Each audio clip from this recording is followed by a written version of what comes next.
All right, guys, bang, bang.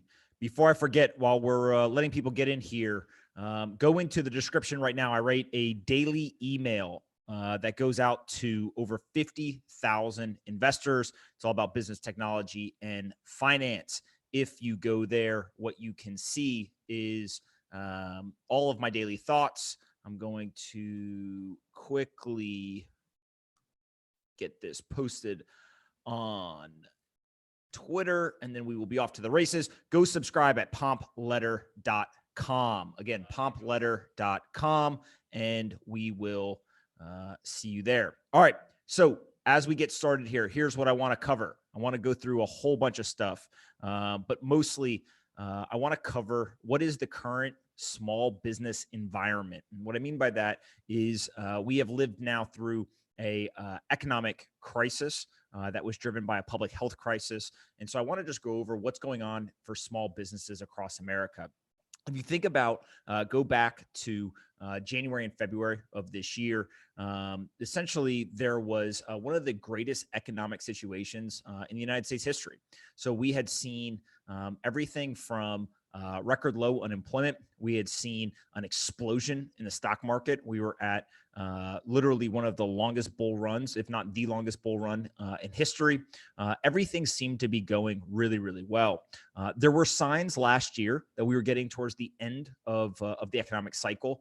Everything from inverted yield curves to gyrations in the kind of lending markets, there or in the repo markets. There was a lot of CEOs leaving their posts, and so just generally, I think people were saying, "Hey, wait a second, we may be getting towards the end of this economic cycle."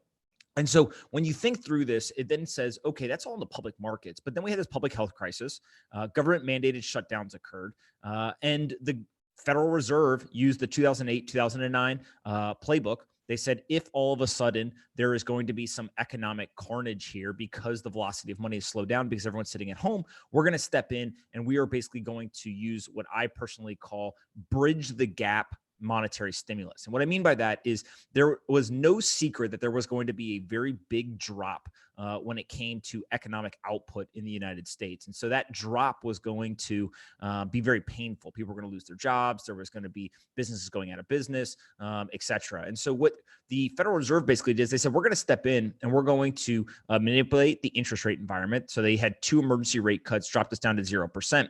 They said, but also on top of that, what we're going to do is we're going to print a bunch of money. And so what they did was they ended up printing over $3 trillion. And so through this monetary stimulus packages, what they essentially tried to do is they tried to inflate the economic situation to mitigate that damage. And the thought process was this virus is going to take its toll. We'll probably be shut for 2, 4, 6, maybe 8 weeks. But if we have the programs extend out far enough into the end of July for the beefed up unemployment and into the end of September for PPP loans and things like that, then we'll be able to bridge the gap, right? Kind of as the economy and economic activity drops, we'll go ahead and use the stimulus. It'll bridge the gap. And by the time that these programs run out, we then will have the recovery of the economic data. Well, fast forward to where we are today. We're now in the month of September. Some of the programs have run out, but also we have not seen the economic recovery that I think people really had hoped for. And so where we are is we are in a situation where my estimation is 20%, 20% of small businesses in the United States are going to go out of business. We are going to lose 20% of small businesses. Now, if you go and you look at, let's say, the impact on jobs, for example, 50% of jobs in America come from small businesses, right? 50% are due to small businesses. And so if we lost 20% of small businesses, that means that we would lose about, right, in generalizing, 10% of all jobs in America. Now, this past week, what we saw was the unemployment rate dropped below 10% for the first time in a long time. And so the estimates may be a little off in either direction, but that's about the ballpark of what I think we're going to see here. And so when you kind of then cut the small business environment and say, where are we seeing businesses thrive and where are we seeing businesses suffer? And ultimately what it comes down to is if you think through a digital first perspective, the businesses that were optimized for the digital world are doing well. The businesses that were not optimized for the digital world are not doing well, right? So that's the perspective I think people have to take. And when you think through it as a small business owner or a small business entrepreneur, what you have to say to yourself is, I'm going to be intellectually honest with myself. Am I prepared for a digital world? Am I set up to thrive in a digital world? Yes, there are still physical components to many of these businesses, whether it's their physical goods, their retail locations, all of that kind of stuff. But ultimately, what you have to ask yourself is, I have to reimagine my business through the digital first lens, right? That digital native lens. And this isn't a new trend. This trend was already underway. It's just that the virus accelerated the trend, right? So businesses already knew, hey, I got to get online. Okay, now I'm online. How do I optimize this? All of these things that small business owners already knew, but what they thought was they might have had 5 or 10 years to make the transition. Now, all of a sudden, they got punched in the face and they've got to do it immediately, right? And so this was just the acceleration of a trend. So when I see that happening, I think what people need to really think through is, I am a small business owner. How do I optimize for a digital first world? And so I'm going to go through a couple of different sectors here and really try to unpack what I think businesses should be doing. Now, let's start with restaurants, right? So there's a bunch of data points I have, in local restaurants. And I'm going to use New York City as an example, just because that's where I live. That's where I've got the most data for. So in New York City, the current regulatory environment is that politicians have decided that they cannot have indoor seating. So you can have a restaurant open, but you cannot do indoor seating, maybe as long as until a vaccine is found and approved. So that could be for a very, very long time if it ever happens. So if you're a restaurateur in New York City, what can you do?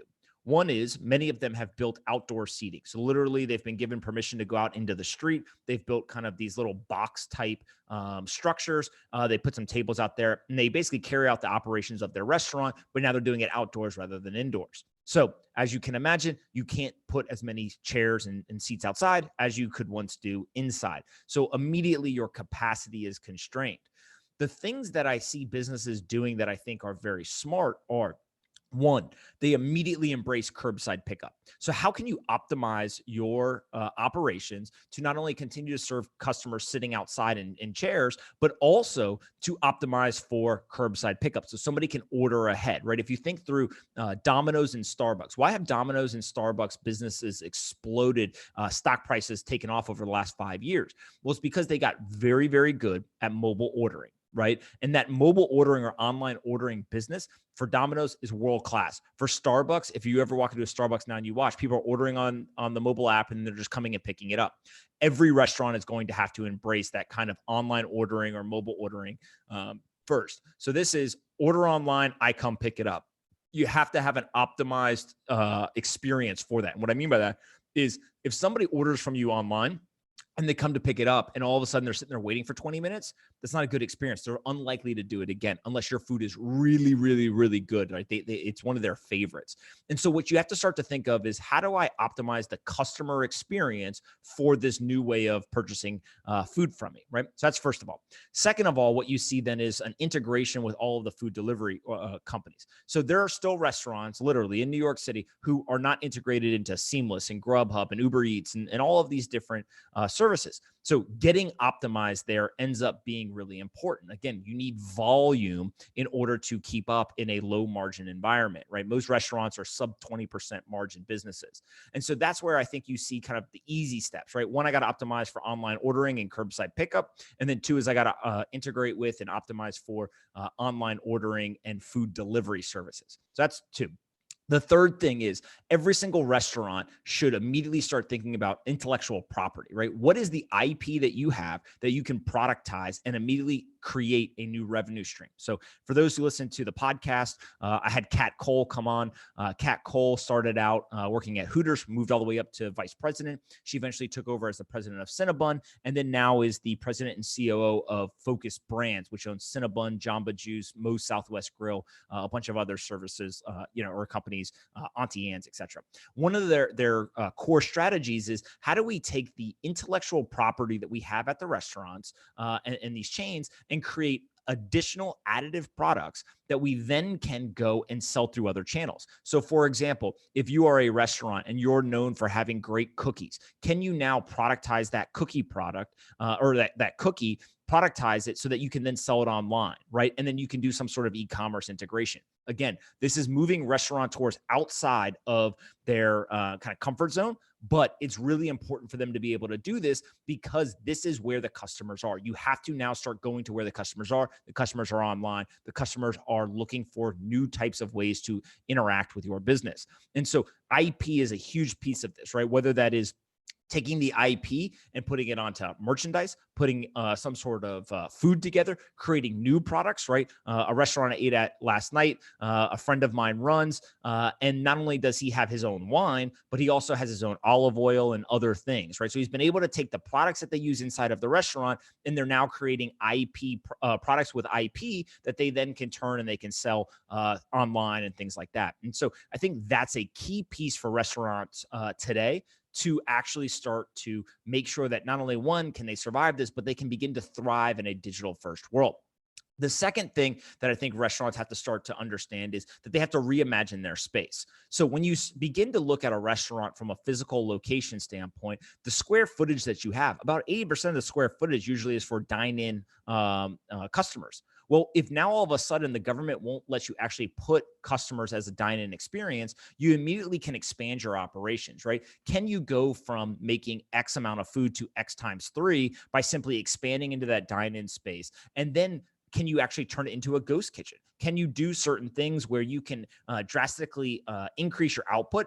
And what you rely on is now you leveraging either online ordering or the delivery services to increase the demand for you, right? So you become more of a warehouse or like a ghost kitchen more so than a dine-in restaurant. Now, if people understand what like Jeff Bezos and Whole Foods are doing in Brooklyn, I believe it is, they just announced for the first time that they are going to set up a Whole Foods location that has no walk-in customers. And what that ends up being is it's essentially just a warehouse, right? But you're going to be able to order Whole Foods, the groceries, off the internet, and that physical location, people will not walk in. What they will use is they'll use it to kind of pick and pack your orders, and then they will deliver it to wherever your location is. And so what they've essentially done is they've created the first hub that is going to serve as the point for the delivery in a certain radius, right? But they're using the physical location. So imagine in a grocery store, all of a sudden now, I don't need to have a bunch of really wide aisles with great lights and kind of worry about how the produce is laid out and make sure that there's great displays and have all of the space taken up by the cash registers, right? You begin to reimagine, well, what is this, box space or this warehouse type space? How can I actually utilize the space for the most efficiency to get the most groceries in so that we can deliver them fast as possible, right? So you change the way and you become much more efficient with the use of the space. I think restaurants are going to have to start thinking of the same thing, right? How can you use the space that you have to actually begin to optimize yourself for this digitally first world? Now, on top of all of that, one of the things that I saw early on in the pandemic that I thought was really interesting was people were selling these bonds, right? They basically were saying, hey, if you come in right now and you buy 5 meals, we're going to basically give you a gift card to some degree, right? And for those 5 meals, you actually get 7 later or 6 later. Right. That is a type of kind of digitally native first thought process, right? Where they're trying to use virality or something else in order to actually get people to come in and purchase things. And so I think that restaurants have to start thinking about, well, what are the internet companies or the digitally native companies do that I could do here? So for example, is there a world where you can actually create a kind of a social invite or a friend invite program? So imagine if somebody comes into your restaurant and you say, hey, if you come back in the next 2 weeks with 3 or more people, you'll get your meal for free, right? And now all of a sudden what you're doing is you're using them after having a great experience to go recruit 3 or 4 friends to come, they get their meal for free, right? Or, hey, if you go get your friends and you bring 3 or more friends next time in the next 2 weeks, what I'll do is I'll give you all 25% off your meal, right? So you start to actually unpack, how can you generate the virality at a restaurant, a physical location, and to actually bring more and more people in? You can also do the same thing online, right? Hey, if you order and use this code and then you go and invite your friends, you can go ahead and do this. Again, this is pushing restaurateurs outside of their comfort zone, but this is what it's going to take for restaurants to thrive in the current environment, right? We've now moved from an analog first world for most small businesses to a digitally native first world for those businesses. And so you see the large tech companies, you see the large retail chains doing this. We now need to see small businesses doing the same thing. Now, let's go to another sector. So if you are just a retail business, right? On the retail side, immediately you got to get online, right? Very simple, but you got to get online. And this can simply be through a Shopify site or some other form of online kind of storefront, but you have to get online. You have to have a digital presence. You got to allow people to come in and actually buy. This stuff sounds scary for small business owners to try to set it up, but ultimately what ends up happening is it's very simple to set up if you know what you're doing, right? And what I mean by that is using Shopify and Stripe and all of these services that now have been created. You should be able to actually set this up, pretty simply. If not, there's plenty of people in your local community who can help you do that, who understand how to use these tools pretty easily. Go online, Google around, you'll find somebody.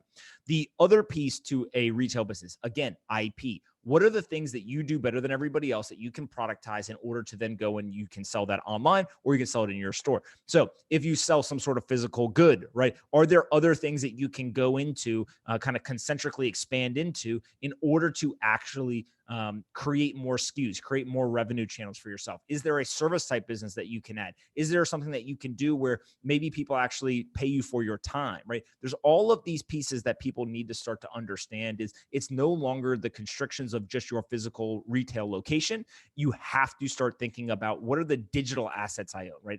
Intellectual property, expertise, all of these things are monetizable if you can figure out how to put them in front of the right customers at the right time.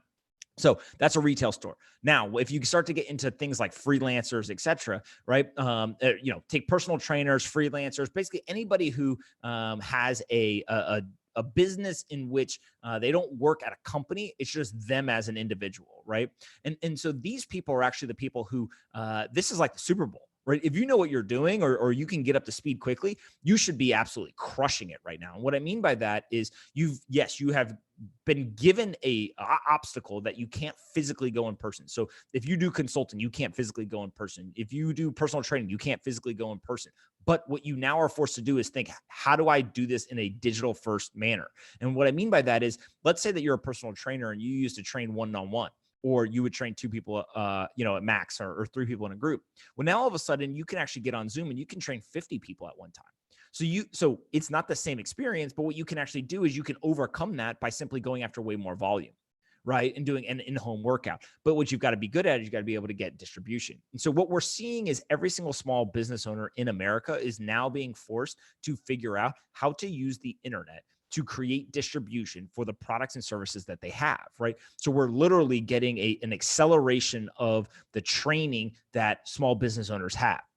What I believe is going to happen, while there is a ton of short-term pain, and while I believe that 20% of small businesses are not going to make it out of this, and about 10% of jobs in America, when this is all nets out, are going to be lost because of this, I believe that this will be a net positive over a very long period of time. And that is because what we are essentially forcing small business owners to do is be retrained right now, right? They historically have had one single skill set. Those who have thrived in the past have figured out the online world, but many of the small business owners have not. And now what we're doing is we're basically forcing all small business owners in America to upgrade their skills, to upskill themselves, to learn how to thrive in a digital first world. And so over a long period of time, that'll be a net positive. Before I forget, I'm going to answer a ton of questions. So go ahead and drop all of your questions in here. I'm going to do my absolute best to get to every single one of them. Also, housekeeping things. Please hit the thumbs up button right underneath the video. Smash that button. Make sure you're subscribed to the channel. And then I write a daily letter every single day to 50,000 investors about business, technology, and finance. Go subscribe at pompletter.com. There's a link in the description. I'll drop it in the chat right now, but make sure that you're subscribed to that. It's probably the place where I put all of my thoughts every single morning about a bunch of this stuff. So if you find this stuff interesting, then go ahead and subscribe there, and you can get that in your inbox every single day. So another piece that I want to talk about is on the regulatory front. What we are going to start seeing is, I believe we're going to start seeing small business owners say, why am I paying for the physical retail location? And I need to just go digitally only. right? So take that Whole Foods. If I can go digital only, right, and not allow customers to walk in, can I actually expand my margins? Can I improve my business, right? Same thing I think is going to happen with a lot of different businesses where they say, maybe I don't need to pay for that prime retail location on Madison Avenue. Instead, can I put something in Long Island City, which is more of a warehouse, do online ordering, and then just deliver the things directly to people's doors, right? So people are going to start to change the operational structure that they have in order to improve the prospects of their business. Now, what that ends up doing is that ends up creating a chain reaction. That chain reaction ends up being something around commercial real estate, right? And so if that commercial real estate, we are going to see the reimagining of the uses of this commercial real estate. So all that retail space, it's not going to be used for retail space for a long time. It may come back at some point, but for the foreseeable future, I believe that those kind of commercial real estate buildings, that floor, that ground level, that retail space is going to have to be used for something else. And so what I think you're going to start to see is companies moving into that space. I wouldn't be surprised if they turn into event spaces and all kinds of different things, right? Maybe even kind of food and beverage, whatever they can do to get that space filled, but it's not going to be used for the same things that it previously was. And so it's going to be really, really interesting to kind of watch that evolution. Now, who are the beneficiaries of all of this? Well, think through all the infrastructure that is needed in order to kind of facilitate this accelerated trend from an analog world to a digital world. So Amazon is going to do amazing. AWS, everyone's going to use it, right? Amazon, logistics and storage, going to do amazing, right? Any sort of delivery, right? Amazon is going to do amazing. Then if you go and you look at things like Uber Eats, Seamless, Grubhub, right, DoorDash, all the way through, they're going to continue to do really well. The consumer behavior has shifted to a more kind of food delivery model, online ordering model. And so those businesses will continue to do well. Places like Shopify, right? Shopify's whole motto of arm the rebels, allow these small business owners to set up online storefronts and get going very quickly. Those businesses are going to do amazing because what they're basically doing is it's almost like taking a tax on the trend, right? So as this trend accelerates, every single time somebody converts, one of those companies is going to get paid, right? Google will do the same thing. Facebook and Google will continue to take ad revenue, right? You want to drive traffic to your online store. Well, you got to spend money on advertising. And so those companies will continue to take kind of their tax. And so what you're seeing is kind of these large technology companies actually have figured out how to provide infrastructure that is going to be the foundation for this trend. And so if you're an investor, you start thinking about, okay, well, if this trend accelerates and continues doing what it's doing, which I personally believe it will, then there are certain companies that are going to drastically benefit from that moving forward in the future. And the question just becomes, how fast does that happen? And how quickly will small business owners actually retrain themselves and get online, right? That's the big question that nobody really knows yet. So I'm going to stop there. I have no clue how long that what. Oh, I guess I went for like 25 minutes. Let's see what questions you guys have. Drop all your questions in here, and I'm going to get through as many of these as I can. Yes, crypto. I don't care about the day-to-day price swings.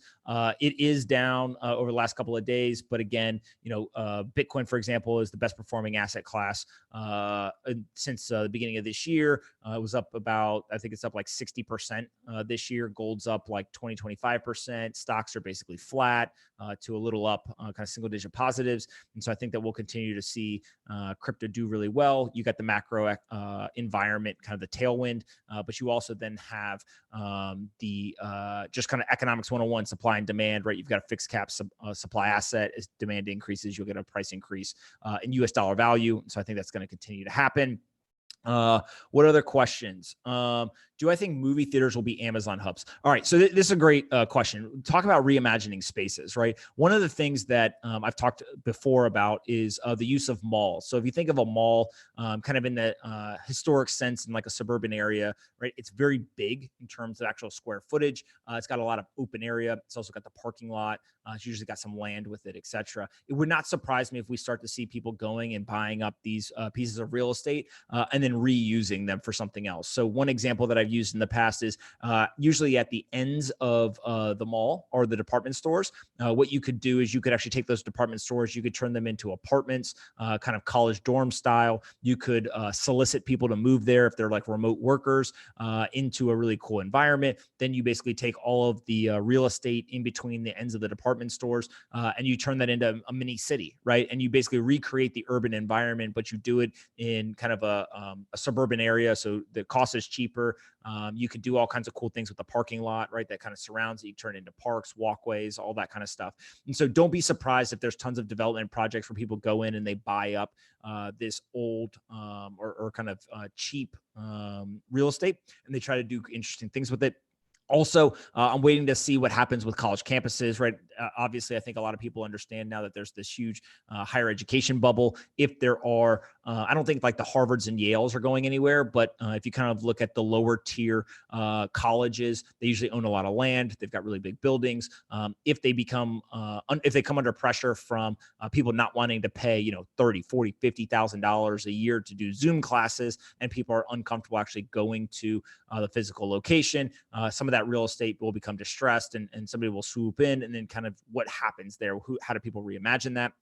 Another thing is somebody mentioned movie theaters, right? There's all kinds of these large buildings. I don't think that movie theaters necessarily go away. I do think that you'll see a different experience, right? So in terms of maybe what they end up doing is to say, look, we actually don't want to pack these with as many people, and so we're going to kind of create auxiliary services in order to establish more margin, but we'll put less people in there. So something like, you know, the dinner and movie type environment, you can see that happening. And then there's going to be some that just go out of business, right? When they go out of business, it's a big physical location. And so I don't know necessarily if movie theaters are the best place to create like Amazon warehouses, but you could see them being used as kind of this hub and spoke model for various types of businesses. And so I think that people just need to start kind of reimagining what is the real estate that is around me and how will that evolve over time. But I think that's a really, really great point there.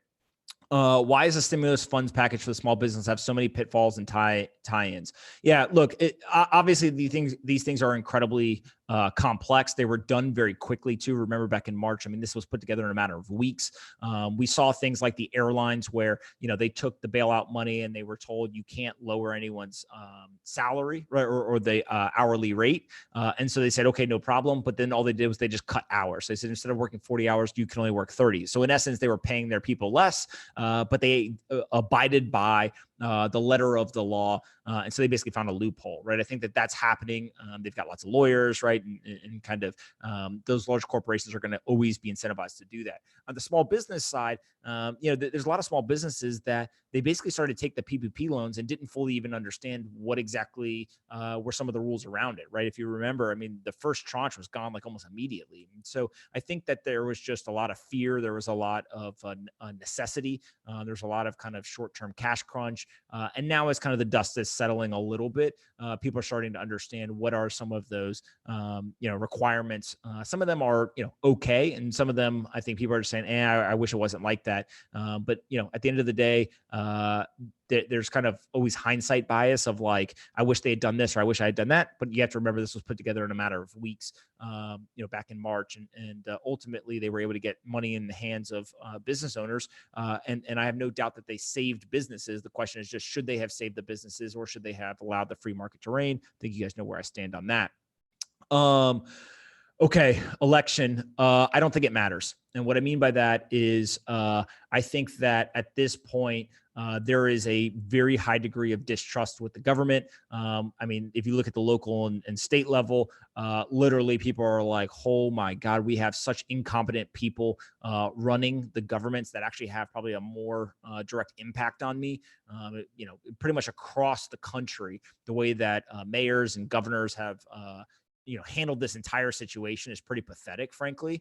There was a very real lack of leadership. And then those that were pounding their chest, you know, claiming to be leaders, they actually are the ones who made the worst decisions, right? If you look at Andrew Cuomo in New York, for example, you know, he's been pounding his chest saying, hey, he's a real leader. He literally wrote a book, right? To give you guys a sense of this one, we've got a governor who was pounding his chest saying that he was a leader the entire time. He wrote a book during the pandemic. That book was released. And on top of all of that, he's responsible for a very high number of people dying in New York because he implemented a program that took COVID patients and put them back into nursing homes. And so when you just look at it, it says, you know, does the election matter in terms of who is the president? Of course, right? The election determines who the president is. But I do not think that people will fare well if they just sit back and they say, hey, I'm going to rely on the government to help me, right? I actually think that it's the exact opposite. You have to take personal responsibility. You have to understand that no one is going to look out for you like you will look out for yourself. And so it doesn't matter who the president is, right? It doesn't matter who your governor is. It doesn't matter who your mayor is. You have to figure out how to be successful, whether you're running a small business, whether you're just an employee, right? If you're starting something else, you have to figure out how to be successful. Now, when I say all of that, do I think that there are certain candidates that are more pro-business than others? Of course. Do I think some are more kind of, heavy on the taxation side versus not? Of course. I think that people kind of generally understand where Democrats and Republicans fall on this. I personally think that both are flawed strategies, right? We've seen that. I mean, right now we've got politicians that are literally arguing over, or they're not even at the negotiation table anymore, but they're arguing over trillions of dollars. So one party says, hey, we should print, $1 trillion plus. The other party says we should print $3+ trillion. So it kind of is just like you're throwing, caution to the wind and saying, look, at this point, what's the difference, right? They both are kind of addicted to monetary stimulus. They're both addicted to a very unique perspective on the world. I personally don't agree with that view of the world. And so I think that you just have to, as an individual or as a small business, understand that you have to look out for yourself. You have to put yourself in a position to be successful. If you're a restaurateur in New York City, of course, the mayor's decision to not allow you to do indoor dining until there's a vaccine, which is absurd. Of course, that is going to make your job harder. It puts an obstacle in your way. But rather than sit around and complain and be upset at the mayor, you just have to understand an entrepreneur's job is to learn what the rules are. Tell me the rules. Okay, cool. I can't have indoor dining. Okay, what are my other rules? Okay, I can have outdoor dining. I can have this. I can have that. I can't have this. Got it. Once you understand what those rules are, then you got to go win the game. And I think that's the part where the true entrepreneurs shine, and kind of the people who like the idea of being an entrepreneur, but they get put in these wartime situations, they actually struggle. And so I think that's a key piece is, I really don't care who the president is. And why do I not care who the president is? Because I don't think that determines whether a business is successful or not. I think that ultimately it's the entrepreneur who decides that, and people need to take the personal responsibility to be successful regardless of the environment. So I'll stop there on the politics stuff, but that's my general sense. Let's see here. What other questions do you guys have? In the next 6 months, housing will bust. No one can pay 8 months back rent or even the back rent now. People can't pay this month. From Brian Kitching. Yeah. So look, obviously there's a ton of pressure on the rents and mortgage side. What we are actually seeing is a explosion in residential home purchases, right? And really it's just because there's cheap capital flooding the market. And so anytime you can refi or you can get cheap capital, of course, people are incentivized to go buy new homes and do things like that. At the same time, we're obviously seeing a freeze on evictions. So it's kind of hard to understand how much pressure there is. We know that there's a very high percentage of people who are not paying their rents or paying their mortgages. And so ultimately, like this, you can't just kick the can down the road forever, right? Because either landlords are going to require the back pay of rent or they're going to default. And so what you end up getting is this like chain reaction. And it's just a really, really bad situation. And so ultimately what we are going to see is we are going to see a lot of stress in the market. The question is just, when does it happen, right? If they continue to pump monetary stimulus into the economy, they could keep this going for the next year plus, right? I mean, there's no reason why it's got to end next month or 6 months from now.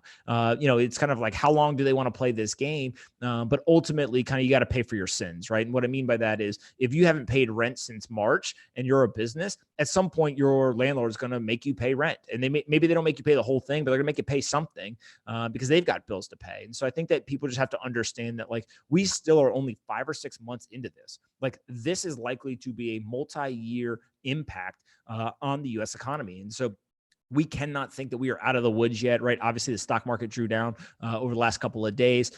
There's a lot of people who would argue, oh, there's no more monetary stimulus coming. Like, the market was expecting just to continue to pump until, the election day. But if no more injection of capital comes into the market, like, where is the next buyer going to come from? Where's the additional capital going to come from? I don't think people yet know. My guess is that we will get more monetary stimulus, that we will see kind of a stock market continue to explode in through November. Who knows, though? I don't play the public markets, but that's just my general opinion. So let's see what happens here. What other questions? Why should real estate crash when there will be more inflation? I don't see why it crashes. So this is a great point.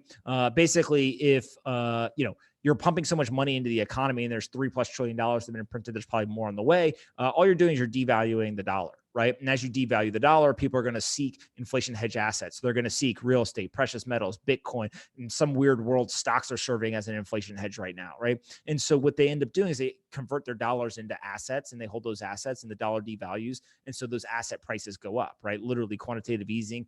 My friend Travis Kling always says it's UBI for rich people, right? I think the same thing is a great argument. The problem is a price appreciation of real estate doesn't make up for the short-term cash flow crunch, meaning that just because your real estate is going up in value, you don't have that cash. And so you've got to pay, you've got bills to pay. And so what ultimately will occur is just how long can somebody remain solvent on a property, right? So if let's say I bought a property for $100 and it's going up in value, it goes up to $120. That's great. I made 20% this year because my real estate appreciated in price. But the problem is that I've got to pay my $10 a month mortgage, right? Or my $10 mortgage every single year. And if I don't have cash flow, where do I get that $10 from? So either I have some other source of income or cash, right? I've got a balance sheet, or I've got cash flow coming from somewhere else, and I can use that to pay off that mortgage payment. But if I don't, then I'm actually forced to liquidate the property in order to cover the mortgage. And so in that situation, I probably am not going to be able to sell it for $120 because there's no buyer. And if there's no buyer, then what I'm going to have to do is I'm going to have to start to draw down that price point, right? And so maybe somebody will buy it at $105 rather than $120. And so you'll start to see kind of this distressed sellers if we go for long enough where they're not getting the cash flow to actually cover the mortgages. And so that's kind of how I think about the real estate prices and how they could actually fall. Same thing with homes, obviously, right? Is if you lose your job or you don't have the same income, you can't afford the mortgage, then you're forced to sell. Thankfully, there's cheap capital in the market, so people are refinancing and doing things like that. But I do think that is, the general way to think about it. DeFi. All right, we'll talk about DeFi real quick. I am long-term bullish on the idea of decentralized financial applications. Bitcoin was the first one. It's $200+ billion asset now. There will be many more, right? Whether it's through lending or other types of, kind of mechanisms. What I am short-term bearish on is the current iteration of the DeFi applications. All I continue to see is two things. I continue to see technology, not products, meaning that people are building all these cool technologies and they're like, look at how cool it is, but it's not a product that an everyday user can use. And so nobody cares about your technology. They want to use a product, right? I can't tell you how my Apple computer works, but it's an awesome product. Right. Same thing with my cell phone. Same thing when I go and I actually use the internet, right? And I go through a browser. I can't tell you how any of it works. I don't care how it works. I use an awesome product. And so people want products, not technology. And I think that's one of the key missing pieces to the current iteration of these DeFi projects is that they're all about the technology. They're not actually building products that people can use. The second thing is that it's a lot of just financial engineering. There's no difference between the financial engineering that goes on Wall Street and a lot of the financial engineering that's going on in these DeFi projects. And so what you end up seeing is something to the effect of people literally launching projects. And what they're saying is, here is how I'm going to financially engineer a return, right? Through all kinds of mechanisms. And again, that doesn't mean that it's good or bad. It's just, I don't want to play games where it's dependent on value increases or dependent on financial engineering, right? What I want to see is true value creation, right? Not financial engineering that leads to value capture. And so I think that's kind of my two big, bearish points on the current iteration of DeFi is technology, not products. And then there's a lot of financial engineering, not actual value creation. Now, over time, I expect that to change, right? If you go back to the internet, go through all these different iterations with technology, it always starts out with technology before you get the products. So that's kind of a natural progression. And the other thing is when there's finance involved, there's always a lot of financial manipulation, financial engineering, and then eventually you get to the true value creation. And so I think that's what we're going to end up seeing there, but that's generally my idea. People asking about international flows of capital for real estate. Take New York City, for example. In the mid 2010s, there was an immense amount of capital flowing in from Asia, China specifically. And so builders saw that, they got their eyes wide. They started salivating over, oh my God, I can build all these buildings and all these foreign investors are going to buy up. And so they started building. The problem is it takes 24 plus months to build a building. And so by the time they actually completed the buildings and they had the inventory ready to sell, there was new capital controls in Asia. A lot of foreign investors had disappeared. Capital came down in terms of how much was coming into the market. And so now all of a sudden we have an all-time high of unused inventory in New York City. And so of course that's going to lead to lower prices, right? There's just so much inventory on the market. A lot of that is new builds and then also people leaving New York because of the pandemic. So it's kind of this perfect storm where you just get a ton of unused or unspoken for inventory on the market, and that's obviously going to have the material impact on price. So that's what I would talk about there. Let's see. When will prices go up on goods? What's your time frame? Guess. Thanks again, Manuel. So goods are already going up. Like here's the big lies. If you look at the official CPI numbers, it always is like, oh, there's no inflation or very low inflation. But if you go look at kind of the people who say, look, here's the unofficial numbers. I saw one thing, and I'll have to remember what the website is, and I'll put it in the comments when I find it. But basically, it was measuring what over the last 12 months has been the price appreciation of various goods. And what you see is sometimes already double-digit percentages. And so there's no secret here that prices are going up. Prices are absolutely going up because of inflation. It's just a matter of, does it make it into the official CPI numbers or not? And remember, right, one of my big things, and I think it's really important for people to understand, is that they have to realize that everyone does not experience the same level of inflation. What that means is that, yes, you can get, let's say, a 2% CPI number, but that 2% is only experienced by the absolute top, 10 or 20% of Americans, right? The richest of the rich, they have 2%. And it's because majority of their wealth is actually in real assets, and therefore they're benefiting from the inflation. But the people at the bottom kind of rung of the socioeconomic ladder, they're experiencing at 2% CPI numbers, they're probably experiencing somewhere between 6, 8, or 10%. Right. In terms of inflation, it's because they live paycheck to paycheck. They keep all their wealth in cash, and the goods that they consume are more likely to be inflationary versus other people. And so it's just this environment where the mainstream media, the legacy media, continues to talk about official numbers, but what they fail to do is they fail to unpack the fact that that official number is not what the bottom 40% of Americans experience. Bottom 40% of Americans coming out of the 2008, 2009 crisis, they probably experienced somewhere closer to 10% inflation rather than 2%, right? But again, that goes against the narrative of the official numbers. And so those official CPI numbers, imagine thinking that a billionaire and somebody on unemployment insurance both have one, consume the same goods, and two, have the same level of inflation. It's insane. That's not how the world works. And so I think that it's really hard for legacy organizations to end up creating some level of nuance in their coverage. But that's ultimately what we need in order for people to understand what's going on here. So it's pretty sad, but hey, that's what's going on.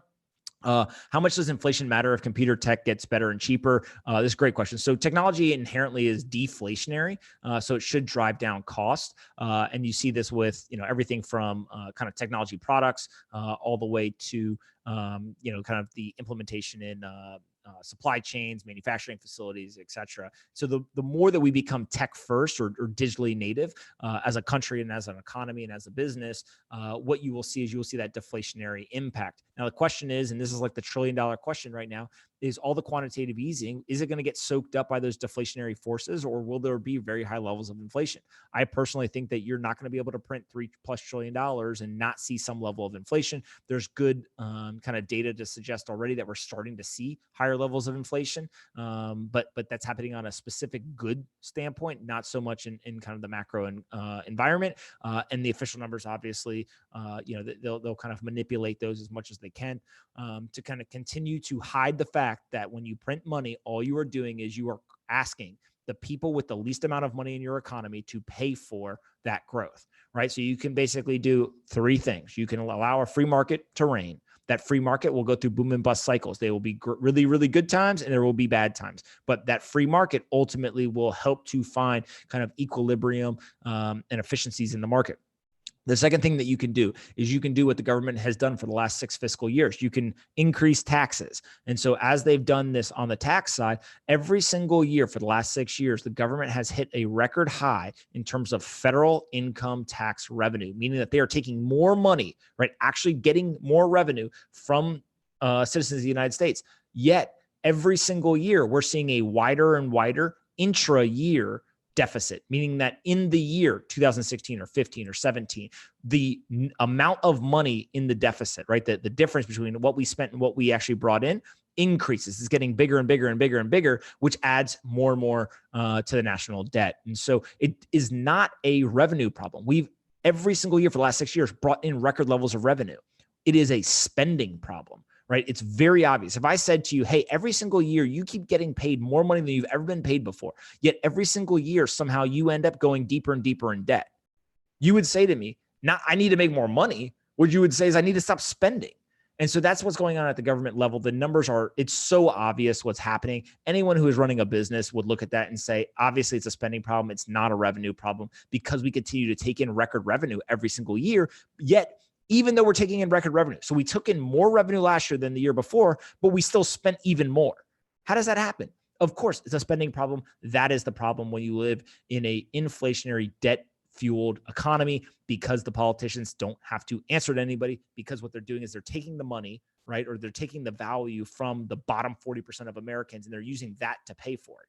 And so at that time, not only are you taking in tax money, but you're also devaluing the dollar and you're hurting the bottom 40%. That's where you get a widening wealth inequality gap. That wealth inequality gap is only going to accelerate. Remember, during the pandemic, the billionaires in the United States have made almost $800 billion.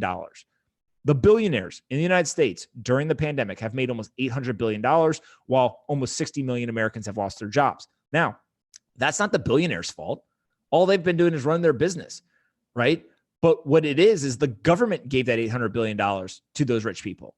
Again, quantitative easing is universal basic income for rich people. And so when you pump a bunch of money into the economy, it drove asset prices up. Who owns those assets? The rich people. And of course, if the government's going to do that, you're going to make the rich richer and the poor poorer. That's what we're watching play out. So again, you have to get out of this world. The problem is that we are addicted. We are absolutely addicted to a quantitative easing world. And so the problem becomes that we can't break the addiction because it will be so painful. But if we are smart, and we actually go ahead and do it, and we just say, you know what, the next 2 years are going to suck. It's going to be horrific. But after 2 years, we're going to set the floor and we're going to be in a great position to then have this great prosperous time. I actually think that's the best thing that we can do. And so if you go back and look at like what Paul Volcker did, Paul Volcker actually said, hey, I'm going to do the hard things. I'm going to do the things that everyone doesn't want me to do. And it's going to cause really bad economic pain in the short term, but it's going to create this great environment for us to have a very long, prosperous economic environment. And so he actually oversaw, people forget this, Paul Volcker, who was the Federal Reserve chairman at one point, he oversaw two recessions. He intentionally took steps to raise interest rates and create an environment that created two separate recessions that he oversaw. But that laid the foundation for the run from in the 80s and into the 90s, this great economic boom. And so again, that's the point that we're at now is we're going to have to make hard decisions. I don't know who's going to be the people that are willing to do it, but somebody's going to have to be willing to do it because that is what is going to get us back into a position where we can have true economic growth. Remember, go back to 1971. If you denominate the stock market in dollars, it's a perfect line up at 45-degree angle. Why? It's not because the stocks are going up in value. It's because the dollar's being devalued. How do I know? If you take those same stocks and you denominate them in gold, the stock market is down since 1971. So by changing the currency, you understand that the stock market is not actually gaining value. It's the dollar being devalued. And so in that world, you have to start asking yourself, how do we get back to true growth? Not inflation adjusted growth, right? Or not inflation fueled growth, but actual true growth. And that is going to be a very, very kind of short-term painful experience, but we have to get back on that track. I think that's the only way that you solve a lot of these problems. I'm going to answer 3 more questions before I forget. Smash that like button. go ahead and make sure you're subscribed to the channel. And then I write a daily letter, Pompliano.com, to 50,000 investors every single day. I talk about business, technology, and finance. Make sure you go and subscribe to that. I think people will really enjoy it. So Pompliano.com. Can we incentivize the wealthy to invest in small businesses for higher returns through some sort of government regulation? Kevin Schwartz, I absolutely do not think that we should use government regulation to tell investors what to invest in. I think we need less government regulation, not more. Historically, what we have done, this whole idea of like tax the rich. This is one of my favorite things. Tax the rich, right? As an example, not what Kevin's talking about, but a different example. Why would we tax the rich more money? We're literally asking the best capital allocators in the world to take their money and give it to the worst capital allocators in the world, the government. That makes no sense, right? That makes literally no sense. People who have created enormous amounts of wealth, they're wealth creators, right? They're value creators. We're now asking them to turn over their resources to value destructors, right? The government does not create value. The government destroys value. And so what ultimately occurs is, from a resource standpoint, we should do everything we possibly can to incentivize that transfer of capital and resources from those who have a lot to even more people like them, right? So I think to Kevin's question, is there a way where we can get people who are incredibly wealthy, create tax advantage programs, say, hey, listen, if you invest in small businesses, if you invest in more entrepreneurship, if you invest in innovation, if you invest in kind of things where we are going to give your resources to other highly capable, intelligent value creators, there will be tax benefits to that. I think that's the type of stuff that ends up becoming really, really interesting. So you're not using government regulation necessarily to force them to do it. Instead, what you're doing is you're using incentives to help transfer that resources. Don't give the resources to the government. The government's horrible at allocating resources. They destroy immense value every single year. They literally just light money on fire, right? Instead, take those resources and share them with other value creators. Give them to other people who want to build companies, who want to drive innovation. That's how you solve problems. You give resources to problem solvers. You don't give it to bureaucrats. I think that's the type of thing where if we had an administration that walked in and said, look, here's the deal. The government can't solve your problems, and we're not going to try. Instead, what we're going to do is we're basically going to facilitate every single problem solver, innovator, and entrepreneur in the United States. We're going to help you get as many resources as possible, and then we're going to get the hell out of your way. I think there's a lot of people who would go for that, because ultimately what you end up seeing is you end up seeing a world where we want to solve problems. We want to create value when we want to drive innovation. We don't want to sit in a world where literally we've got fat cat bureaucrats who say, don't do as I say, do as, or don't do as I do as I say. And what they ultimately end up doing is they end up destroying tons and tons of value, right? So that's kind of how I think that we should solve a lot of these problems, is simply just incentivize the resources to flow to entrepreneurs and problem solvers, not to flow to the bureaucrats and the government. But we'll see how that goes. All right, I'm going to take 2 more questions, and then I am going to be out of here. Bitcoin and S&P highly correlated, from Rajaj, I think is how you pronounce your name. Look, in short periods of time, especially during liquidity crisis, like we saw March, April, and into May, of course, every asset's correlation goes towards one, right? Dollar strengthening, asset prices are dropping. What you end up seeing, though, is over very long periods of time, 5, 6, 7, 8 years, Bitcoin has a very low correlation to other assets. I think that the correlation going into February was like 0.15, which is very, very low. And at times of global instability, actually, it's even had negative correlation. So like, May 2019, if I remember the numbers correctly, it was like negative 0.9 to stocks and negative 0.8 to gold or something like that, right? And so you can pick any point in time and see high levels of correlation. And when you have massive manipulation of markets, right, where there's so much quantitative easing being kind of thrown at problems, asset correlations are going to trend towards one. What you want to see, though, is kind of over longer time periods. So 5+ years, you still have a very low correlation. So I don't worry about kind of the short-term stuff. I just look at the longer-term standpoint. All right, I'll end with this. I see a lot of questions about precious metals. So on the precious metals side, gold, silver, etc., I personally think that any inflation hedge asset is going to do well moving forward. And that's because even if high levels of inflation never occur, I believe that they will, but even if they don't occur, the fear of the inflation is more important than the inflation itself. And what I mean by that is, if people think inflation is coming, capital flows into inflation hedge assets, right? So if you go back and you look at 2008, over the summer, gold draws down 30%. Government steps in, they print a bunch of money. People are worried about inflation. Everyone moves their assets into inflation hedge assets. Gold then goes up 200%, hits an all-time high in 2011. Same thing's happening right now. People are all talking about inflation. Whether it happens or not doesn't matter. Capital is starting to flow into inflation hedge assets, and therefore you'll see those asset prices go up. If you look at gold or Bitcoin compared to, let's say, stocks, gold and Bitcoin have done much better this year than the stock market. Now, with that said, ultimately, when you look at the inflation hedge bucket, you've got real estate, you've got precious metals, you've got Bitcoin. And again, as I mentioned, even stocks at some point are now becoming an inflation hedge asset in some weird way. All of that is great, and all of those assets are likely to do well. I personally believe Bitcoin will be the outperformer, right? Paul Tudor Jones wrote a piece called it The Great Monetary Inflation. He said, look, I want to be with the fastest horse. I think Bitcoin is the fastest horse.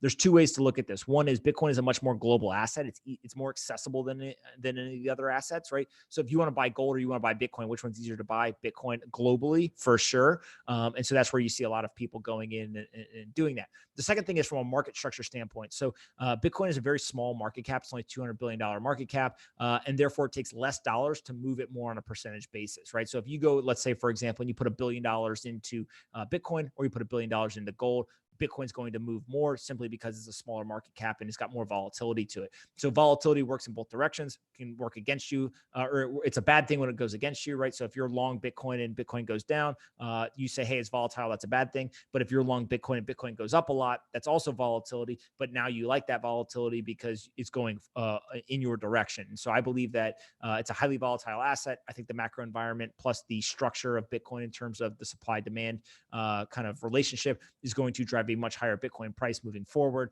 And so for those that are long, obviously that volatility will work for them. If you're short it and it goes up, then obviously that works against you. And so that's kind of how I think about precious metals. I think they'll do well, but I just think that Bitcoin will do much better given the volatility, given the small market cap, and then given the macro environment, along with the global accessibility. So that's it for today. Remember, please hit that like button so more people will see this on the internet.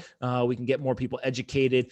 Make sure you're subscribed to the channel. And then I just put in the description, in the pinned comment, and then also in the chat, go subscribe to pompletter.com. Write a letter to 50,000 investors every single day, all about business, technology, and finance. If you liked any of the content here or learned anything today, I think that you will really enjoy that. So go to pompletter.com, and I will talk to you guys later in the week.